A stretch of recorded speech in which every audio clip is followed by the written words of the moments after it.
Hello everybody and good evening. I'm Don Arleth and you're watching World News Tonight, coming to you live from Warsaw here on TVP World. Donald Trump has launched a trade war with America's biggest trading partners. Canada, Mexico, and China have all announced retaliatory moves. So who holds the Trump card now? We'll get to that in just a minute, but first, let's start with the headlines. Students in Serbia vow to continue anti-government protests. Russia and Ukraine blame each other for attack on school in Russia's Kursk region. And the stage is set for the biggest night in music. The Grammy Awards will take place tonight. A trade war recently sparked by U.S. President Donald Trump was met with retaliation from Canada on Sunday.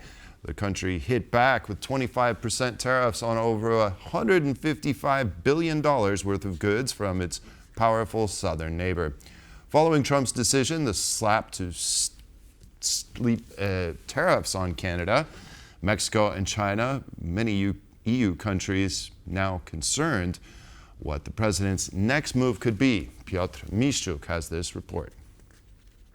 We're thinking in terms of 25% on Mexico and Canada. What Donald Trump promised following his inauguration on January the 20th, he has delivered, imposing 25% tariffs, meaning the taxes or duties on goods entering the country, on Canada and Mexico, and also 10% on China.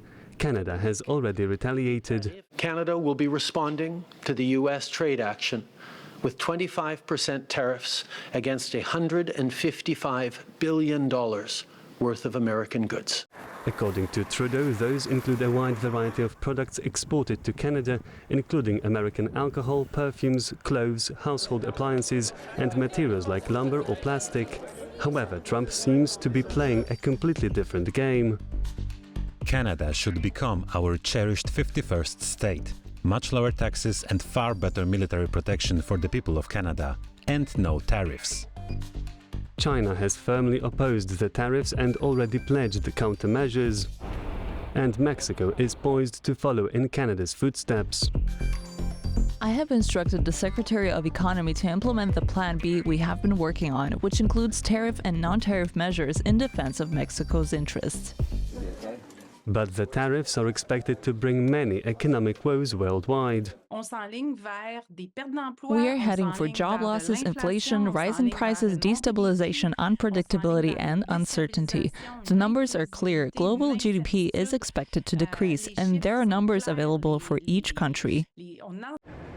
Though Trump hasn't slapped any tariffs against the EU yet, the bloc has a reason to be concerned about the future of economic ties with the US. Am I going to impose tariffs on the European Union? Do you want the truthful answer, or should I give you a political answer? Absolutely. Absolutely. The European Union has treated us so terribly. Anticipating this trade war, the EU has already said it would respond firmly should Trump extend tariffs to Europe. Soon the US might put Europe to a unanimity test. If the EU is going to have to go into trade talks with the American administration, they do so as a unified bloc. You don't have Poland doing one thing, you don't have France doing one thing, Ireland doing another thing, or someone, for example, like Viktor Orban, who is a threat within the EU, breaking away and trying to appease Trump on his own.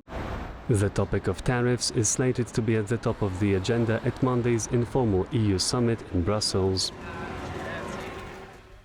Now we turn our attention to Serbia, where protests continue to cause a headache for the government.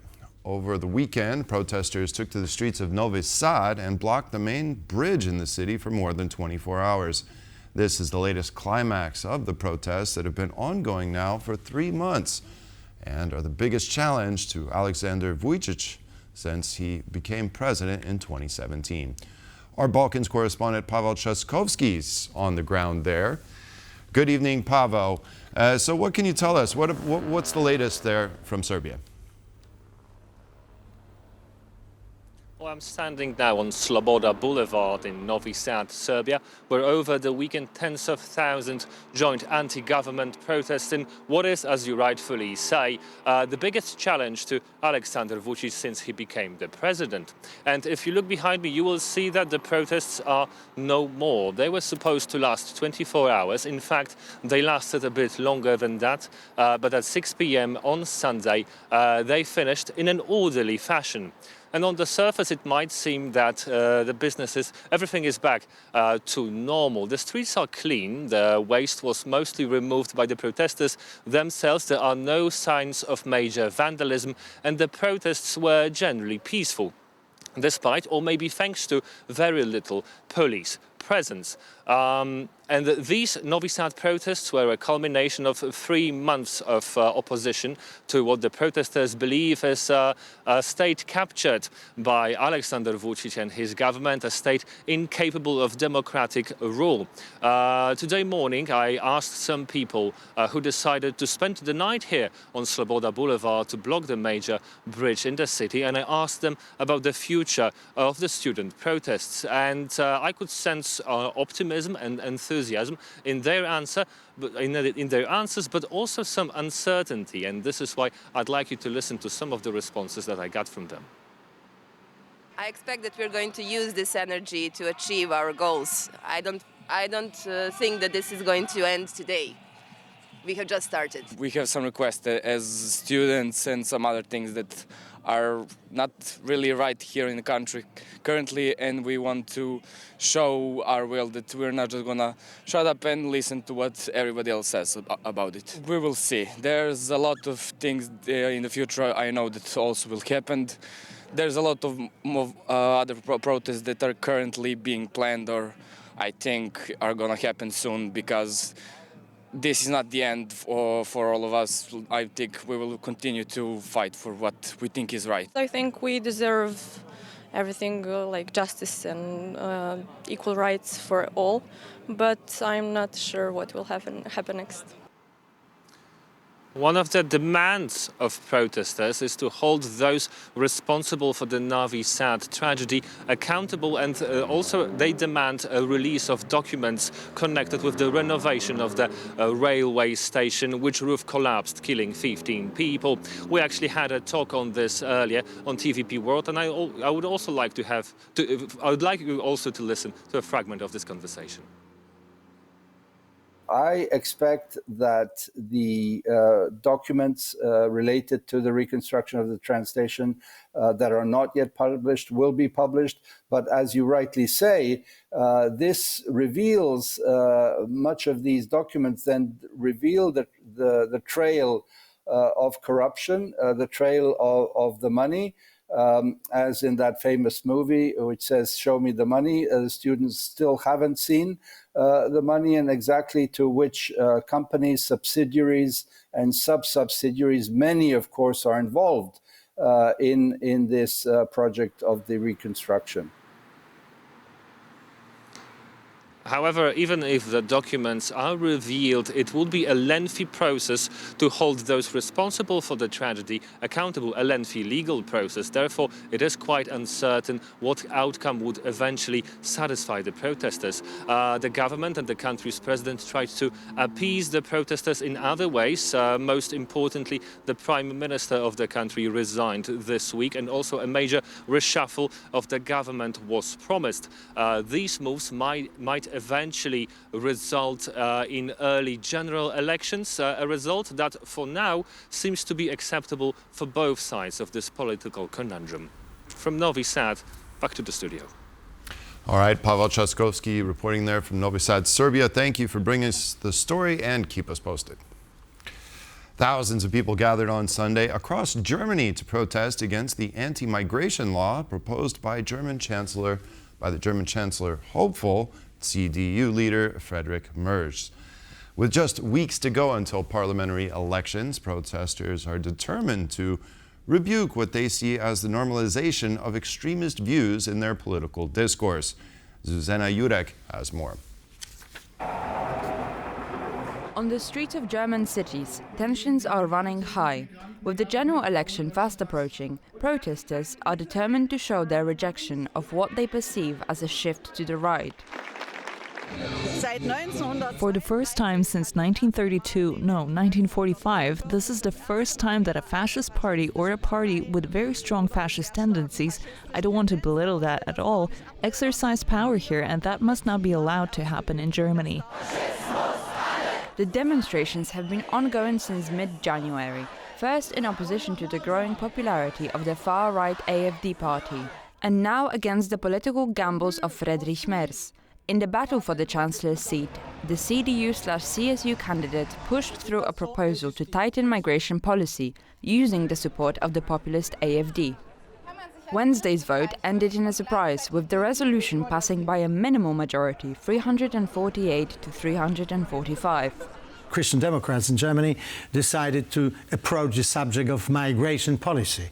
It was very, I would say, sensitive, but on the other hand, very risky in such a phase of political development. They've got the support of the right-wing, quasi, as many Germans say, fascist party. The Bundestag then witnessed dramatic scenes on Friday, once the so-called influx limitation law was put to a vote. The bill failed to pass by just 12 ballots, though it looks likely to return to the Bundestag's agenda post-elections. The turnaround on asylum that we tried to bring about today failed because of the Social Democrats and the Greens.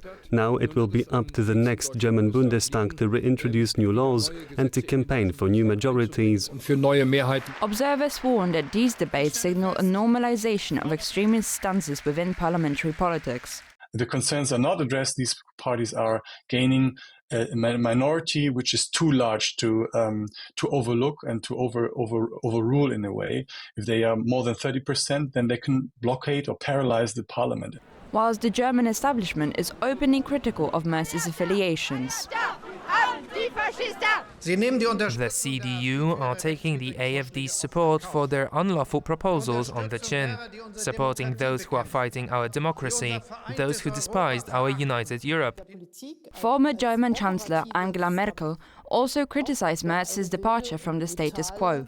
Just last year, Merz emphasized the need not to include the AfD in a parliamentary majority. I believe it is wrong to no longer feel bound by this proposal and thus for the first time to allow a majority with the votes of the AfD in a vote in the German Bundestag on January 29, 2025. For his part, Merz tries his best to refute the allegations against him and his party, claiming that he has a duty to carry out the will of the electorate. We simply owe it to the people in our country, and not least to the victims of the violence of recent months, ladies and gentlemen, to make every attempt to limit illegal migration. Established parties have attempted to limit the far-right's influence on German politics. This includes a highly contentious proposal to ban the AfD. Experts, however, warn that such measures would be counterproductive.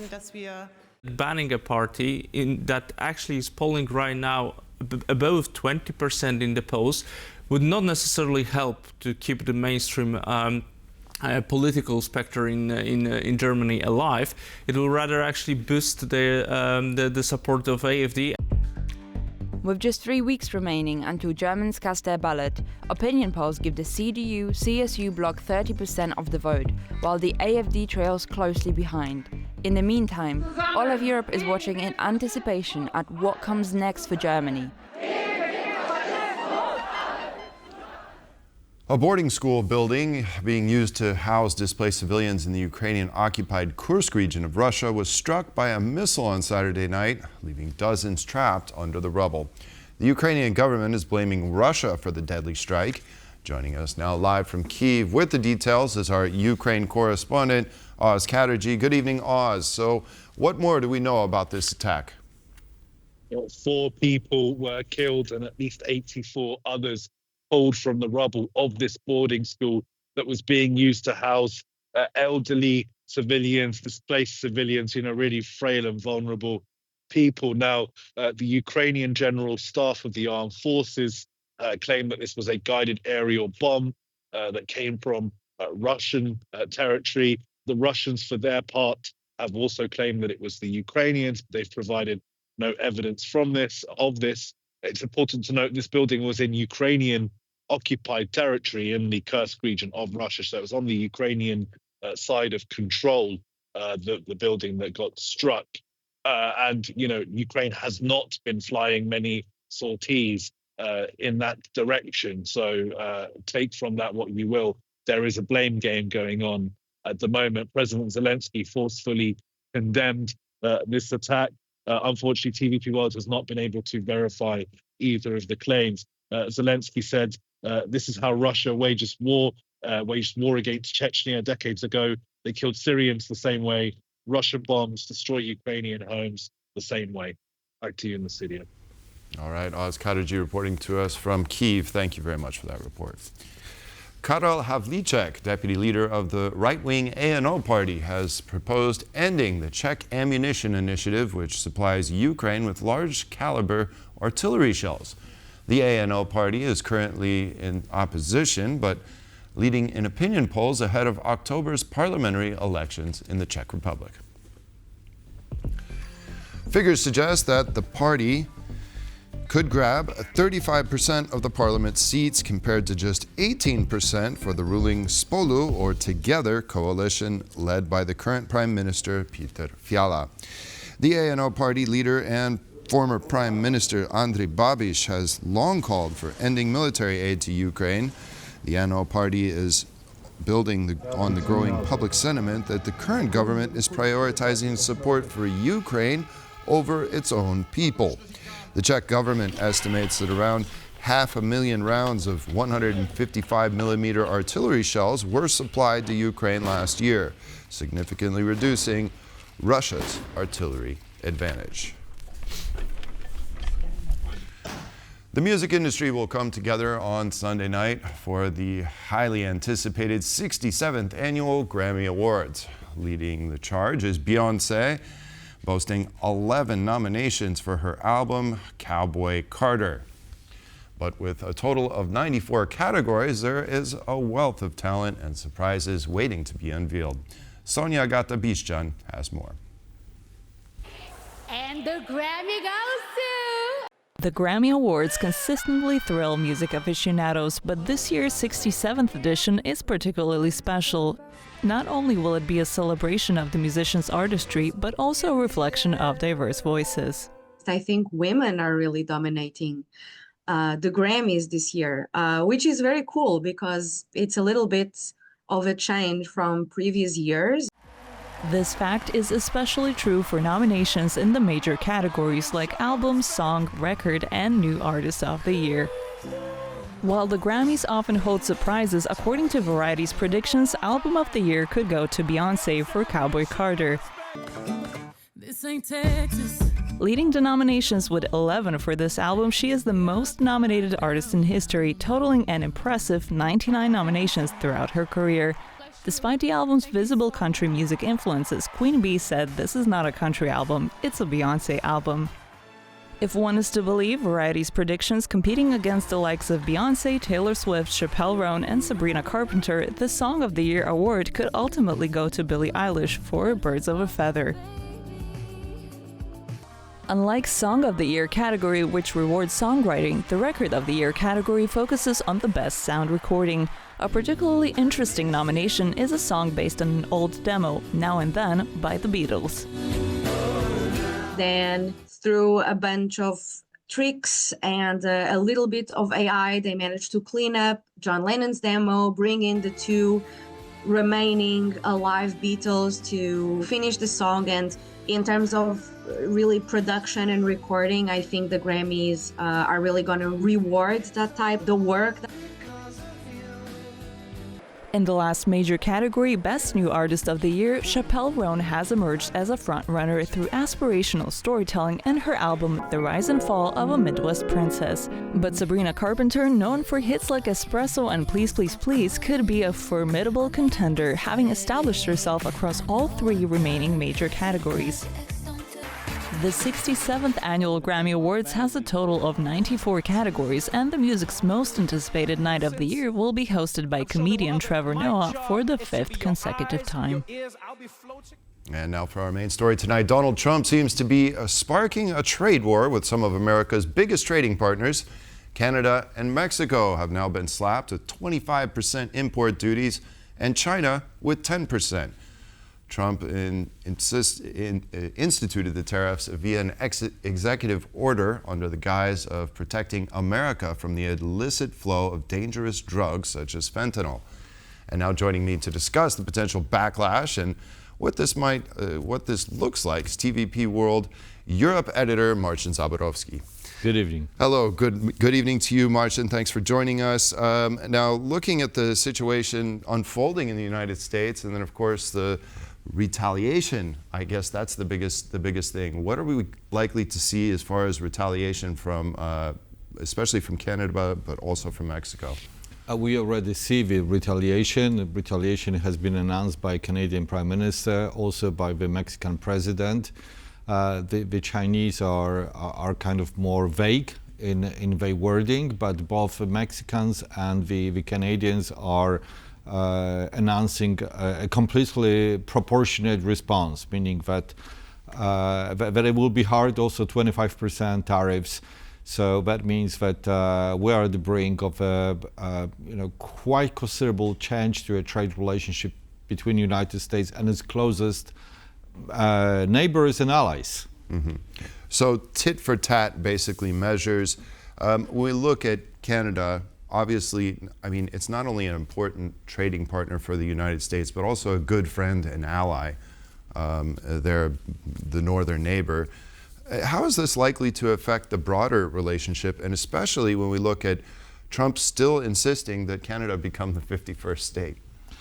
Well, yes, I mean, Trump's words towards Canada are, to say the least, slightly disrespectful, right? I mean, what he said today is that Canada is not viable as a state unless it is subsidized by the United States. So, and having a trade relationship before the tariffs was, in words of Trump, a kind of a subsidy. Yes, I mean, we are looking to some kind of a major realignment here, if these tariffs are to go ahead, because there is still an if here. There is still some people are hoping that he is just being bombastic here, and that's a tactic to extract concessions. But if they do go ahead, then there will be a really major realignment of the United States relationship with its very close neighbors. In case of Canada, very close ally, also in security area, in strategic relationship, in wartime. At the time of the, for example, response to 9/11, Canadians have been very generous. So they were in Afghanistan, they were in many other places, in Korea. It is a good ally.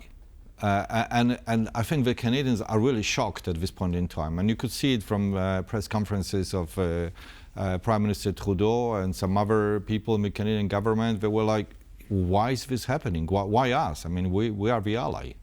Right. This is, well, it's kind of like round two. Of course, we saw this during his first term, blowing up NAFTA agreement. Concessions. What do you think Donald Trump is looking for in terms of concessions from Canada? Well, obviously Donald Trump is looking to trade balance, and United States does not have a great record on trade balance with most countries in the world. Mm-hmm. It's not just Canada, Mexico, the EU or China. It's almost any major country that the United States trades with. And he assumes that because trade balance is negative for the United States, that means that other states have been taking advantage of the United States. And reality is far more complex, as lots of other people better qualified than myself, the economists can tell you. The United States dollar is the world global reserve currency. The United States economy has been growing faster than other economies. Hence, United States has been simply buying more. And on more favorable terms, because its reserve currency is global. So that's, probably what we are seeing here is this kind of simplification of looking into the trade patterns. Yeah, it seems that way. And if we look at the offshoring that was going on over the past few decades in the United States, much of the manufacturing capability has moved overseas. Now, presumably, Donald Trump is citing McKinsey and Company saying tariffs on imported goods can reduce competition for U.S. producers, increase demand for U.S.-made goods, and create jobs. But that's a long-term strategy, yes. Is it not? So is this sort of a false flag almost in support of these tariffs and what they can accomplish? Well, I think the expectation is that long-term the jobs will migrate back to the United States from China, Canada, other places, and that goods will be produced inside the U.S. boundaries as they did in the 19th century. But it's a very different era. The deglobalization that he's embarking on is costly. For example, the gas that the United States is buying from abroad. It's Canada, which is the biggest supplier of oil and natural gas to the United States. If we have tariffs for these goods, it's not going to be 25%, but 10%. So there's going to be a different one. It still is going to mean basically increases for the transport and the gas pump. Right, and energy prices. Yeah, we have millions of barrels of oil a day that Americans rely on from Canada. So absolutely, and the other question is, will this affect inflation? Because many economists are saying that eventually this is an inflationary move, both for Canada and the United States. Inflation is very likely to increase quite significantly. The rough estimate at this point in time that we are talking about the goods worth $1.3 trillion US. Some of these goods, such as energy, for example, they spill over to the entire economy. So things will simply become more expensive. I mean, to produce car in the United States very often means that spare parts for this car are crossing border between Mexico, United States, Canada, and then the final product is being made up in the United States on the assumption that there are no tariffs, or the tariffs are much lower than what is being announced now. So the estimation is that a car produced in the United States will be sold for $3,000 more than they have been so far. The production will be just simply far more expensive. Well, now also the European Union is an issue. We're expecting some kind of move. Trump has alluded to that he will place tariffs on the EU. It looks like, basically, if you look at the EU trade policy, it's done by the European Commission, so probably Trump won't single out individual EU member states. But what is Europe doing to prepare for such an eventuality, and how can they negotiate or even attempt to negotiate before any tariffs or rash decisions are made? Well, I think the Europeans will be prepared to negotiate and to talk about possible concessions. I think the Europeans will be quite happy, for example, to buy in greater numbers American energy, because although United States imports energy, it also produces a lot of energy which it can export to Europe, especially in the form of LNG. For example, Poland is one of the major buyers of the US-produced LNG. So we'll be quite happy to do that because that means that we are lowering our dependence on energy from other far less reliable sources. So that would be good. We are also, I think as Europeans, we are very open to have greater input from American tech companies here. And we are also very much open to buy more American defense equipment. Which we very much need at the time of a very unstable situation behind our eastern border. So these are just three areas which come to my mind. But overall, Europeans are open to buy more American stuff. It's just that Trump is entering the whole game with saying, I don't want any concessions. I'm just imposing tariffs, and then I will see how you react. Yeah, it seems like that's exactly what he did when he was posed with that question in the White House just the other day. Marcin Zaporowski, our Europe editor here at TVP World, thank you very much for joining me in discussing this issue. Thank you. And that concludes this edition of World News Tonight. Thank you all for joining us. Have a wonderful evening, and we'll see you next time. Good night.